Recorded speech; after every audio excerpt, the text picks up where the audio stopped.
Hallo, Chris Sebrechts. Ja, ik heb een website met artikelen die sleutels bevatten om God te leren kennen of om hem beter te leren kennen. In deze video geef ik een ingekorte versie van zo'n sleutel. Vind je de video boeiend? Lees dan ook het volledige artikel op mijn website. Ja, oké, tot ziens.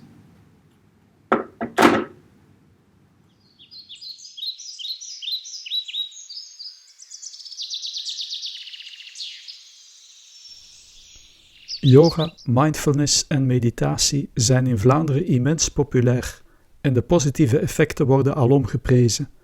Boeddhabeelden sieren huis en tuin en yin en yang worden overal verwelkomd.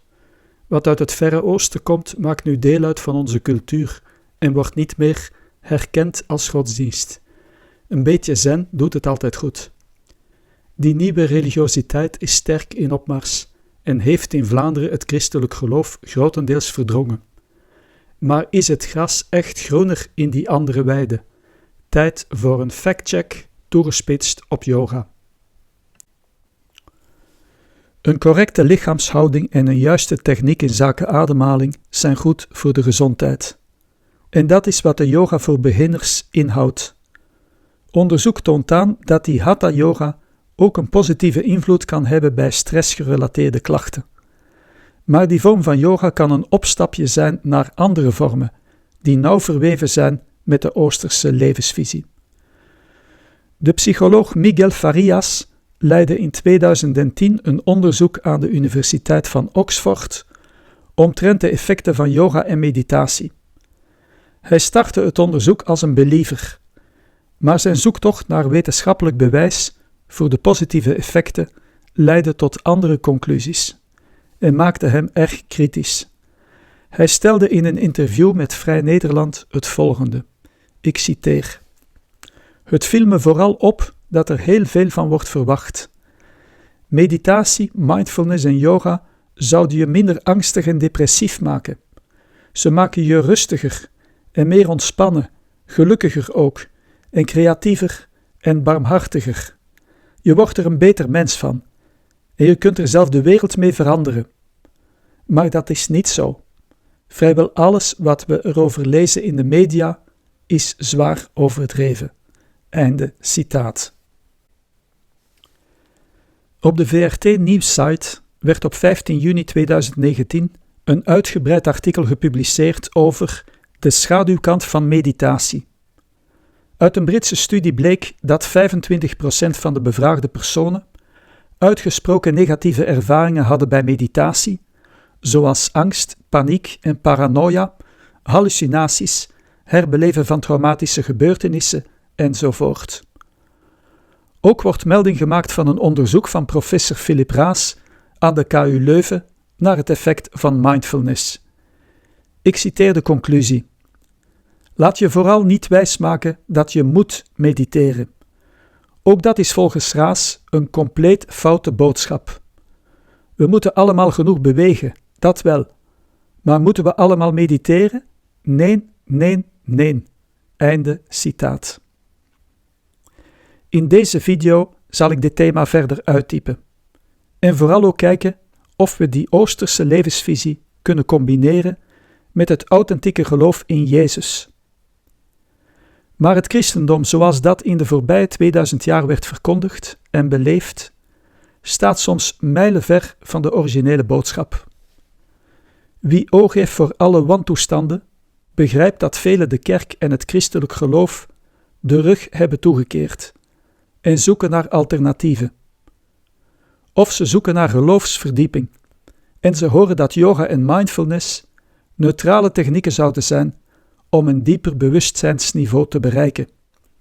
Wat voordelig zou zijn voor om het even welke geloofsbeleving. Is dat zo? Is dat de weg om Jezus beter te leren kennen? En is het een toegangsdeur naar het eeuwige leven?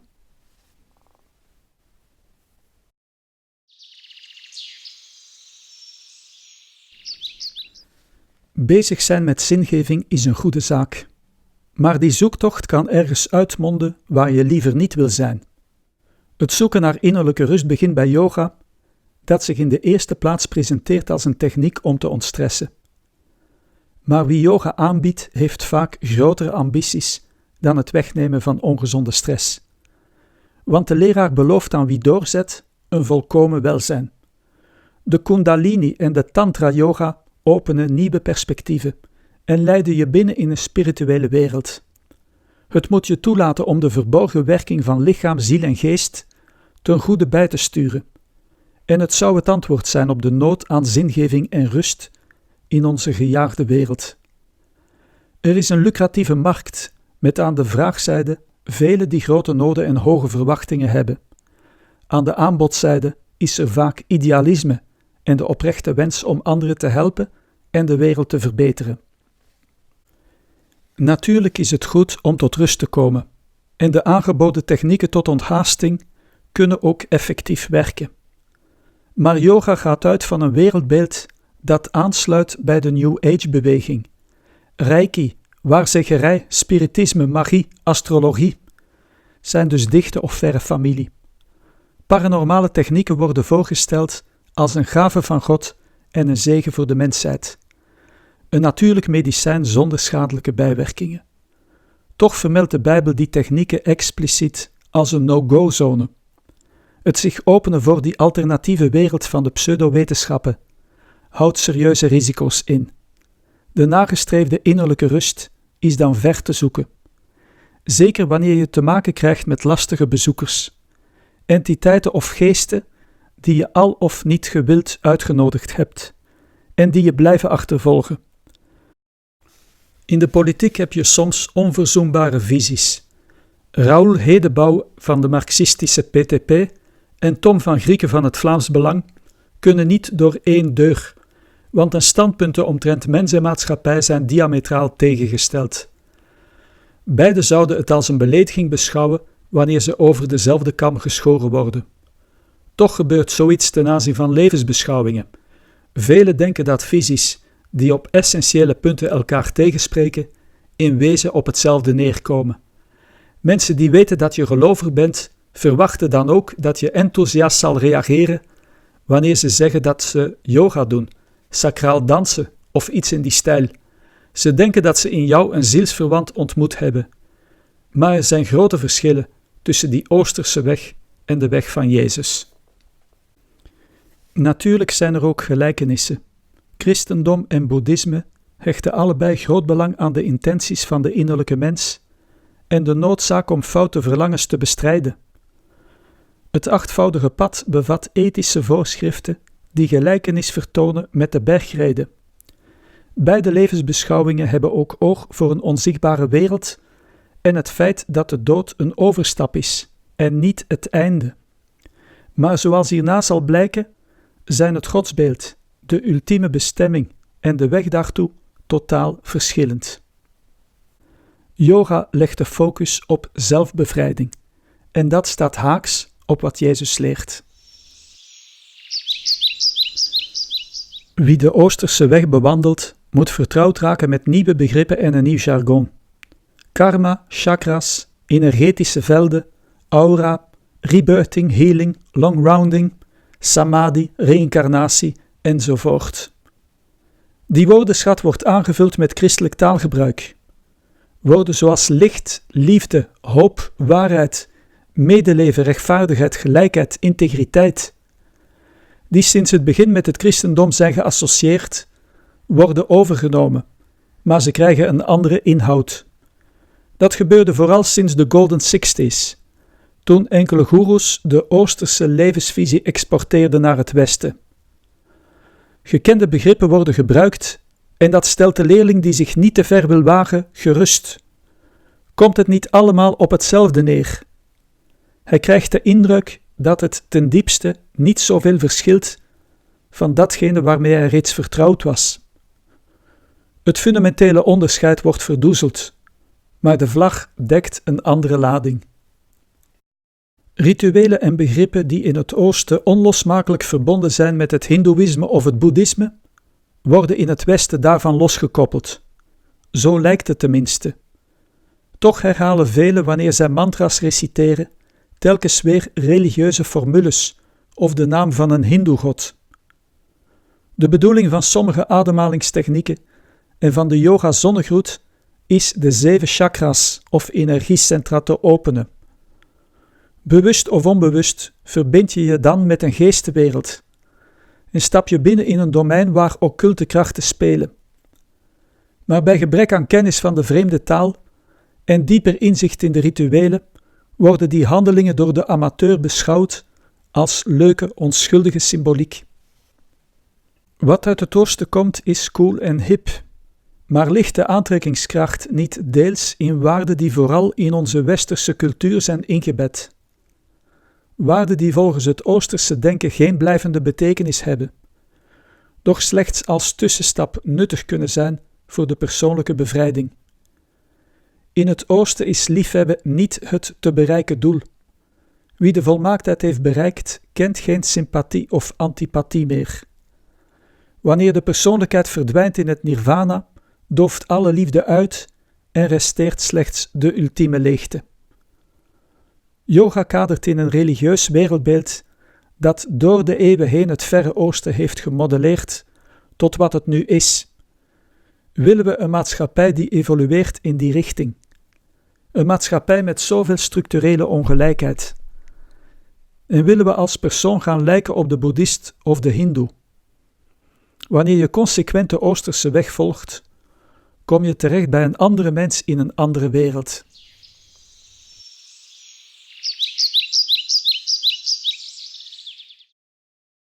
Wie de Bijbel volgt, treedt binnen in een universum uitgedacht en tot stand gebracht door een persoonlijke God, die verlangt naar omgang met de mens en die, omdat hij ergens op deze aarde wou beginnen, een volk uitkoos en eenmalig mens werd.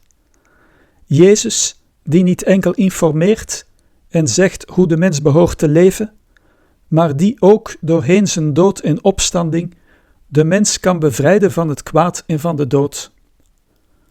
Het christendom is een openbaringsgodsdienst, waarin niet de mens, doch God zelf het initiatief neemt. De mens krijgt dus geen techniek aangereikt om tot God te klimmen, want het is God die nederdaalt en zich openbaart. En dat gebeurt in de eerste plaats, zoals gebruikelijk in de mensenwereld, via gesproken en geschreven woorden, en niet door meditatie. De christelijke leer is niet gebaseerd op brainstormen over hoe de verborgen wereld er zou kunnen uitzien, maar wel op de geschiedkundige gebeurtenissen betreffende het leven, de dood en de verrijzenis van Jezus, en op de lange weg die daaraan voorafging, beschreven in het Oude Testament. Jezus was geen zoeker naar de waarheid. Hij presenteert zich als de Zoon van God. Ja, de enige Zoon van God. De enige referentie. Het woord waardoor alles is ontstaan. De Alpha en de Omega. Hij heeft het laatste woord. Begrijpelijk dus dat hij niet in vraagtekens, maar in uitroeptekens spreekt. Ik ben de weg, de waarheid en het leven. Iemand kan alleen naar de Vader gaan via mij. Zo maakt hij een einde aan de zoektocht van de mensheid.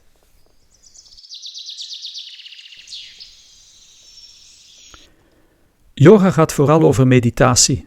Meditatie en gebed lijken op het eerste gezicht een beetje op elkaar. Maar dat betreft dan de voorbereiding. Want wanneer je met God wil spreken, maak je het rustig in en rondom.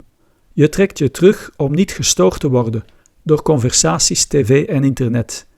Het kan ook anders, maar bidden doe je vaak in de intimiteit van het alleen zijn.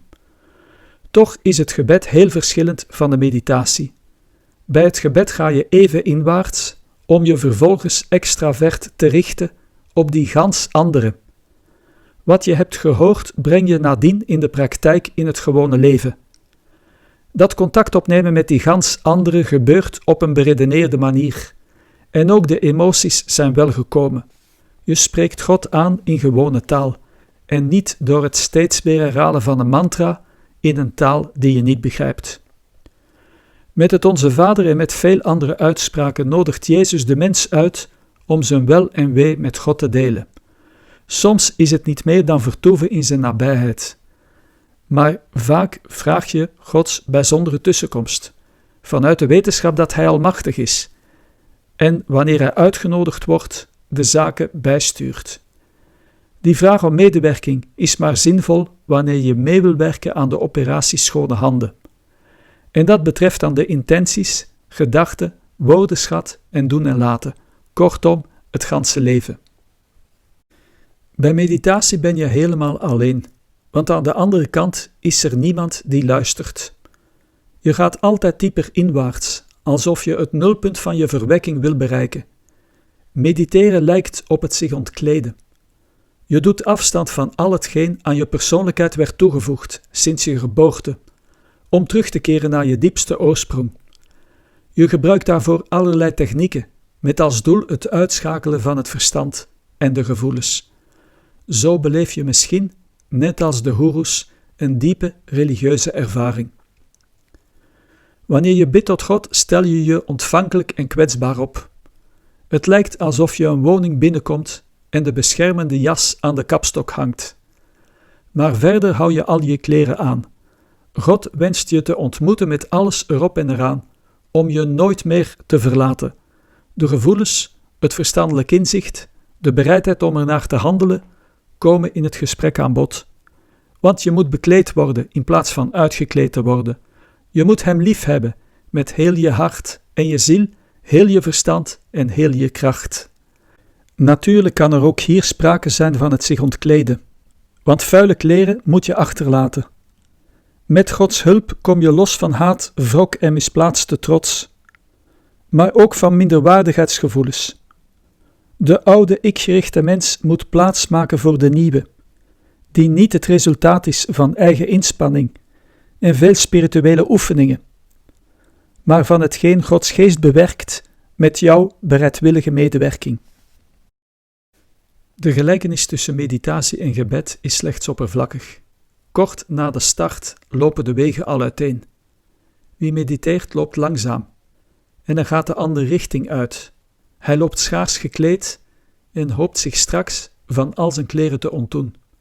Dat leek, zoals hiervoor gezegd, in het Verre Oosten eeuwenlang het beste antwoord op het alomtegenwoordige lijden. Want als elk verlangen, alle emoties en alle gedachten zijn uitgedoofd, en als de persoon zichzelf heeft opgegeven, dan is de pijn ook weg.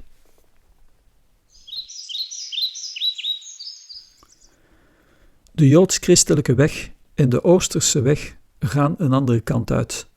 En toch denken velen dat christenen en boeddhisten ofwel hand in hand kunnen gaan, of toch minstens op parallelle wegen lopen, leidend naar dezelfde bestemming. Nee, de ene wil dat de persoonlijkheid wordt opgeheven, de ander dat die vernieuwd, gezuiverd en vervolmaakt wordt, en dan later deelneemt aan de bruiloft van het lam, wat staat voor een liefdevolle vereniging met God.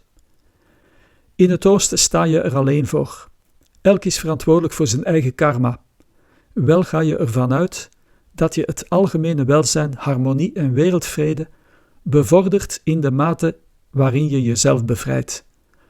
Je zoekt geen hulp bij God, want je bent samen met de andere mensen en met de planten- en de dierenwereld zelf een stukje God. Moeder Natuur wil elkeen helpen, maar de ingewijde beschikt over heel wat meer. Een scala van mogelijkheden om meer vat te krijgen op hetgeen zich afspeelt op de achtergrond van het leven. Volg je het Oosterse denken, dan geloof je niet in een lineaire wereld, gekenmerkt door een voortschrijdende geschiedenis, en in een lineair leven met 1 geboorte en 1 dood. Er is niet langer sprake van een ontmoeting met een goddelijke persoon die in wezen liefde is, en die ernaar uitziet om mensen te ontmoeten die van hem houden. Datgene waar de mens zo naar verlangt, geliefd worden en liefde geven, is in het Oosten, zeker op termijn, afwezig. Die Oosterse leer was attractief voor wie leefde in de voorbije millennia en te maken had met armoede en hard labeur, ziekte en vroegtijdige dood. Want er werd een oplossing geboden voor de pijn. Het harde leven is een illusie waar je je van kan bevrijden. Niemand kan je daarbij helpen behalve je leraar, maar dan slechts om de weg te wijzen die je alleen moet gaan. Verstand op 0, blik op oneindig. Zo kan je het omschrijven. Want door je persoonlijkheid te handhaven en te ontplooien, verwijder je je verder van het doel. Je moet dus ophouden met denken. Maar niet enkel het verstand moet op non-actief worden gezet, maar ook de emoties, de zintuigelijke waarneming, het streven en het handelen moeten uiteindelijk uitdoven. De persoonlijkheid moet via een lange weg van reïncarnaties verdwijnen in het goddelijk al, opgaan in een anoniem nirvana, dat letterlijk uitgeblust of onbeweeglijk betekent. Yoga die verder gaat dan lichaamsoefeningen, kan helpen om alles tot stilstand te brengen. En wie in dit leven stappen zet in de goede richting, staat bij een volgende incarnatie dichter bij het einddoel. De westerse mens gaat zelden zo ver mee, maar de ik-gerichte houding wil hij overnemen. Je bent alleen verantwoordelijk voor jezelf en niet voor anderen. En je wordt niet opgeroepen om je talenten te ontplooien ten dienste van de naaste. Uiteindelijk moet je tegenover niemand, geen mens, geen God, verantwoording afleggen. Je bent je eigen rechter, je bent je eigen redder, met alle voor- en nadelen van dien. Die visie biedt weinig hoop voor wie slecht gestart is in het leven en, als hij in India wordt geboren, in een lagere kaste zit. Evenmin voor wie zich onderweg serieus misdragen heeft. De karma kent geen genade, want ieder moet boeten voor zijn eigen zonde. Wat een contrast met Jezus. Die leert dat prostituees en afpersers, hoeren en tollenaars, zoveel meer kans maken om in te treden in het paradijs dan de welgestelde hotijne intellectueel. Wie onderaan de maatschappelijke ladder staat, of wie uitgespuwd wordt door zijn omgeving, erkent sneller zijn nood en is dus meer geneigd dat goddelijk geschenk te aanvaarden. Jezus heeft veel te bieden, zowel voor het leven hier en nu, als voor het leven later. Hier en nu maakt hij je innerlijk vrij en nieuw. En hij spoort je dan aan om je persoonlijkheid te ontwikkelen en je talenten te gebruiken. De drijfveer voor dit alles moet zuivere liefde zijn. Die vind je niet bij jezelf. Het is God die vernieuwt en kracht geeft. Je hebt ook uitzicht op het leven later, een nieuw bestaan, met een persoonlijkheid die volop tot bloei komt en een liefdesrelatie met God als nooit tevoren. Daarom de cruciale vraag: waarom elders zoeken wat Jezus zomaar aanbiedt? Laat alle die gebukt gaan onder zware lasten bij mij komen. Ik zal u verlichting geven. Neem mijn juk op en laat mij uw leermeester zijn, want ik ben zachtmoedig en eenvoudig. Bij mij zult u rust vinden, want het juk dat ik u opleg is zacht en de last die ik u te dragen geef is licht. Wie zich wendt naar Jezus en bereid is hem te volgen, vindt de zo begeerde rust, het antwoord op de diepe levensvragen en als bonus een liefdesrelatie die eeuwig duurt en dat zonder schadelijke bijwerkingen. Dat is wat ik je toewens.